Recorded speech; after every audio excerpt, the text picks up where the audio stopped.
కొబ్బరి వడలు ఎప్పుడు బియ్యం పిండితో కాకుండా ఒక్కసారి రాగి పిండితో ట్రై చేయండి. రుచితో పాటు హెల్తీగా కూడా ఉంటాయి కదా. అమ్మ అయితే ఆ రోజు రాగి పిండితో చేశారనమాట.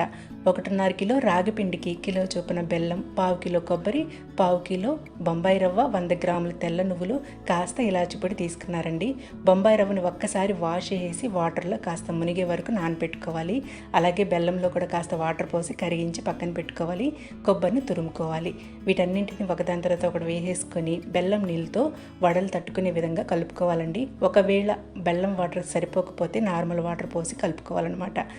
బొంబాయి రవ్వ ఎందుకు వేస్తామంటే కాస్త మెత్తగా వస్తాయని, అచ్చం మనం రాగి పిండితో చేస్తే గట్టిగా వస్తాయని అమ్మ బొంబాయి రవ్వ యాడ్ చేశారు ఇక్కడ. ఇంకా ఆయిల్ని హై ఫ్లేమ్లో హీట్ చేసేసుకొని మీడియం ఫ్లేమ్కి అడ్జస్ట్ చేసుకొని నిండుగా వేసేసుకొని కాల్చుకోవాలి. వడలు ఒక్కసారి పైకి తీసినప్పుడు అవి పగుళ్ళులాగా వస్తే కుక్ అయినట్టు అర్థం. బయటికి తీసాక కూడా అవి హీట్కి బాగా కుక్ అవుతాయండి. వీడియో నచ్చుంటే ఒక లైక్ చేయండి. మీరు కూడా తప్పకుండా ట్రై చేయండి.